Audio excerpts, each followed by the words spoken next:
Sukuna's attack begins.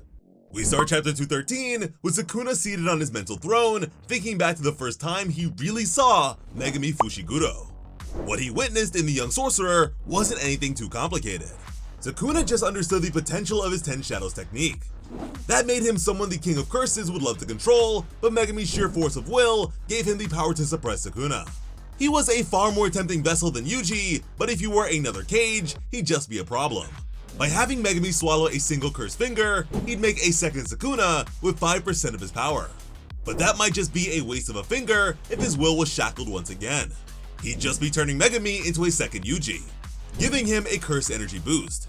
No, if Sukuna wanted to make sure he could control Megumi's body, he had to wait inside Yuji, gather as much power as he could, and wait for the perfect moment to strike. A point where his target's will was broken and everything seemed hopeless. When everything he had been striving so hard to achieve just got rendered completely and utterly moot. The moment Megumi's faith, heart, and soul were irrevocably shattered. It took time to find an opportunity like that. There was no guarantee it would ever come. Sukuna couldn't exactly manipulate events in the mortal world, given that he's stuck in Yuji most of the time. But the gamble has finally paid off with interest.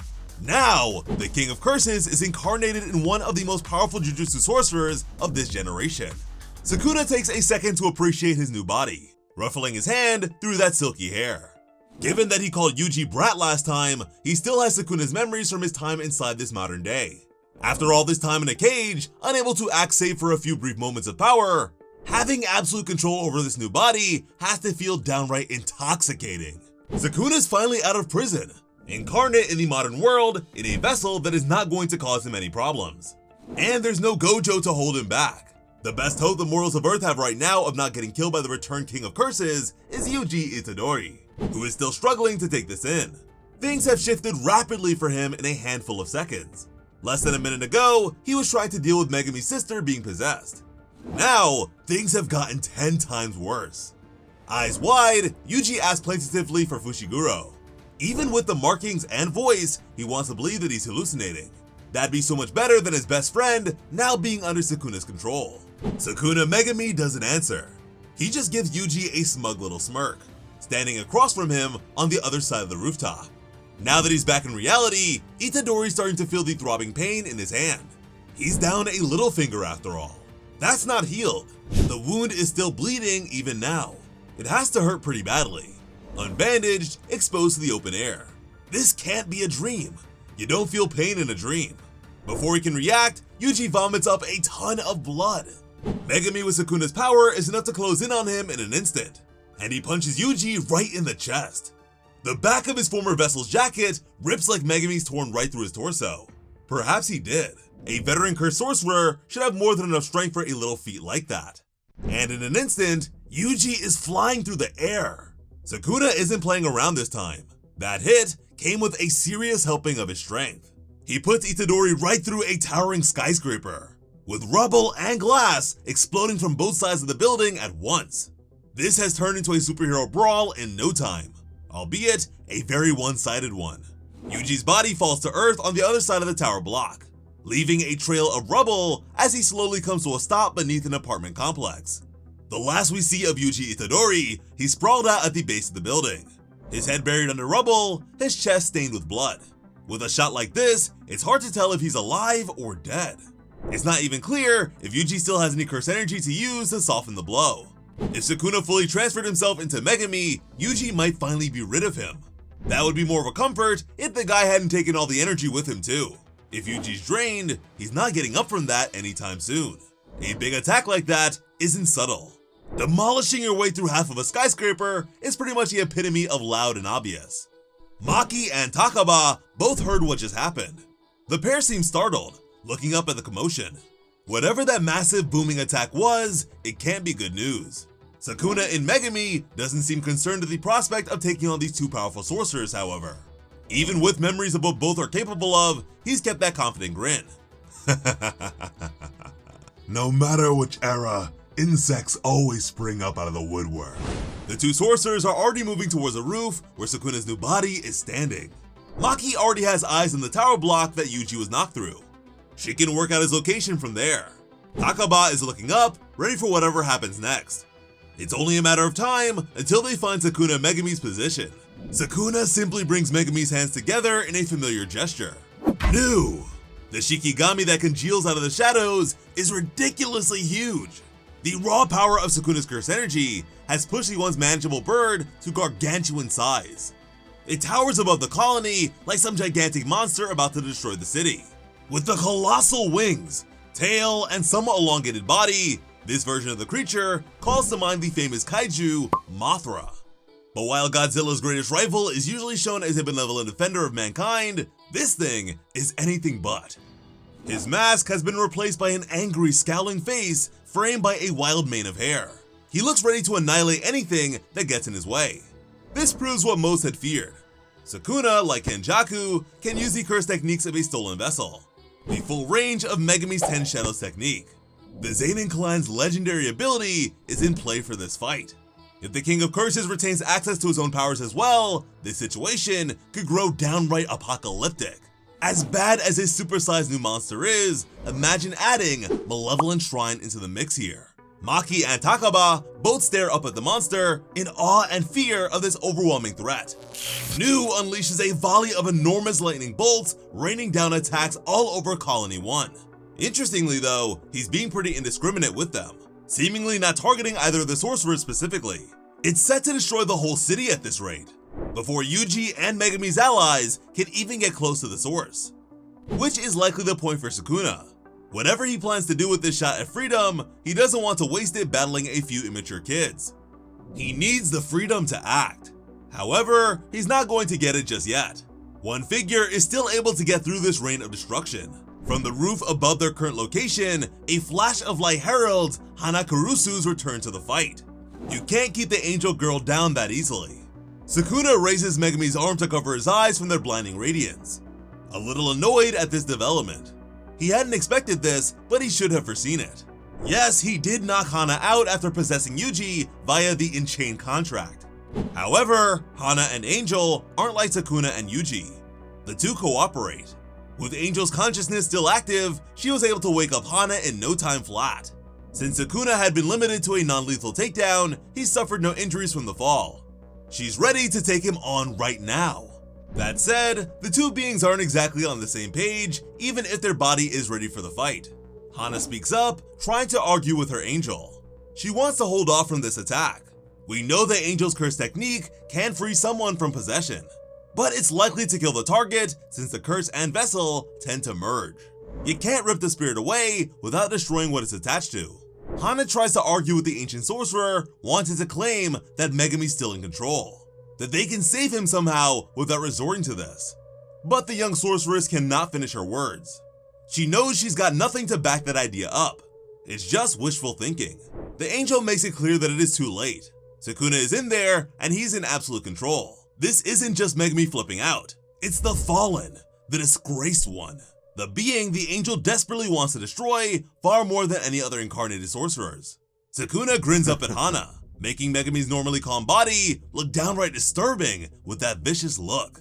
It's like he wants to prove the angel's point, and perhaps he does. Sukuna already might have a plan for this new threat. The angel keeps talking to Hana. The ancient presence knows how to motivate its host.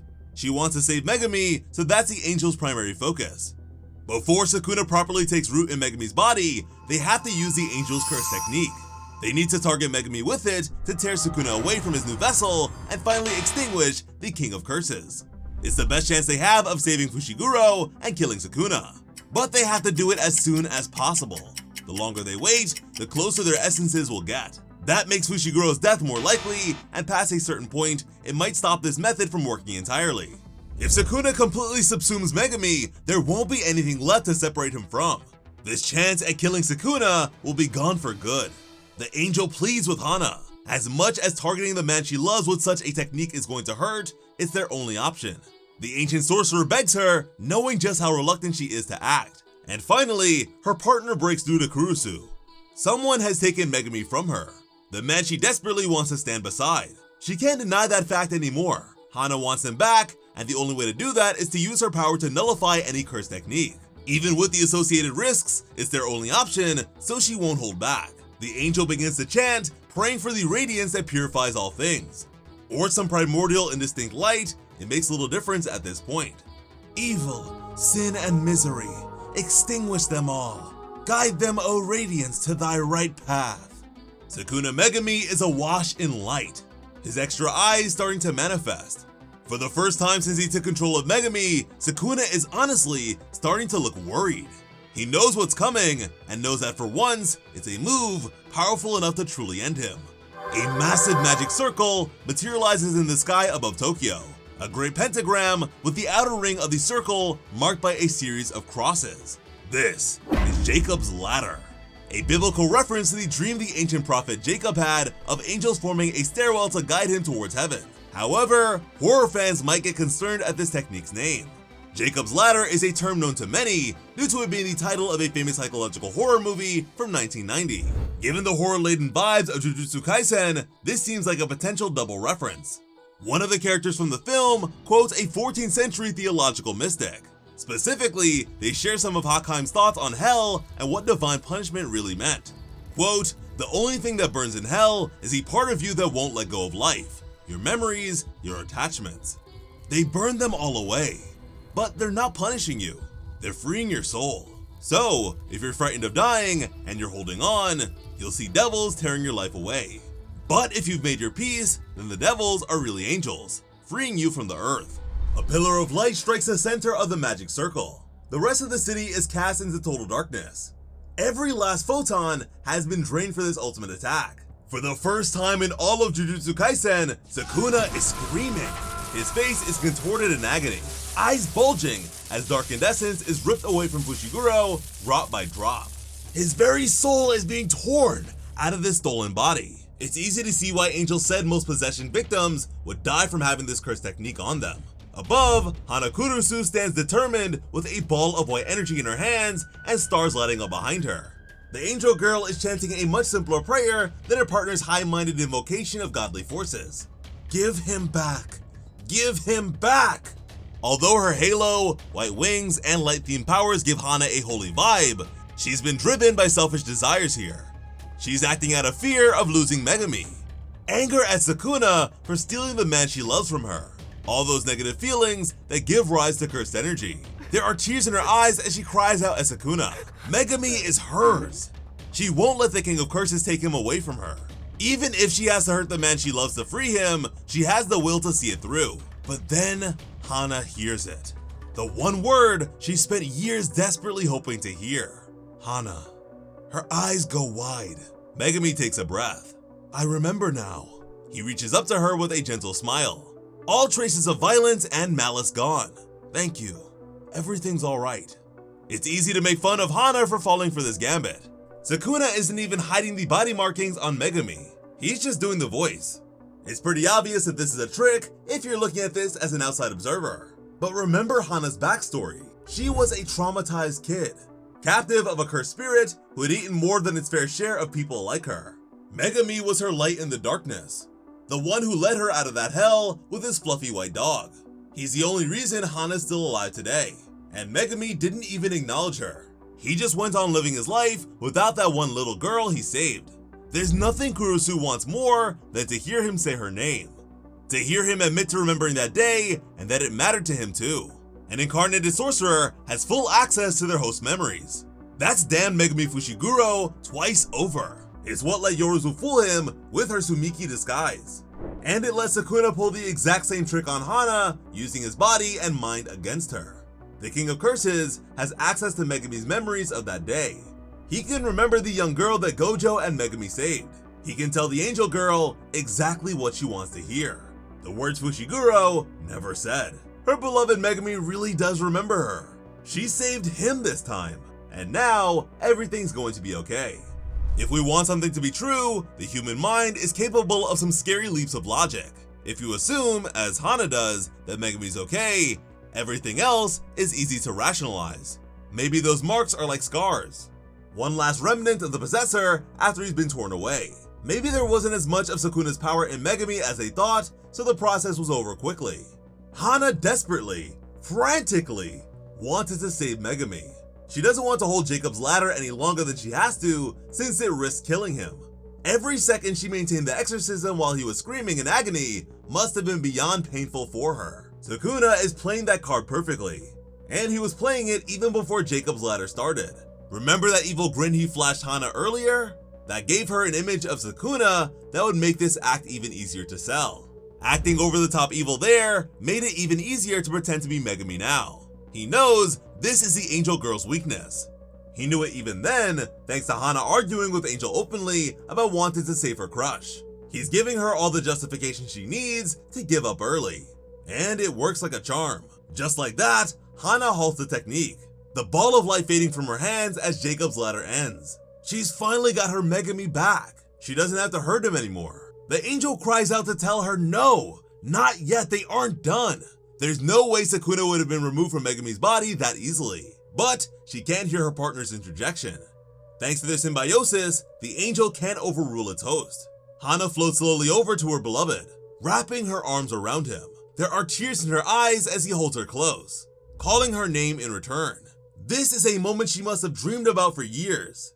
She can finally tell him how she feels. Tell the boy who saved her life how much he means to her, that she loves him dearly. But as she rests her head on his shoulders, struggling to find the words, Megumi's head contorts to monstrous size, and his jaws open wide. Never forget the true nature of a curse. As always, I'm Slice of Otaku. Thank you all so much for watching and have an awesome day. I love you.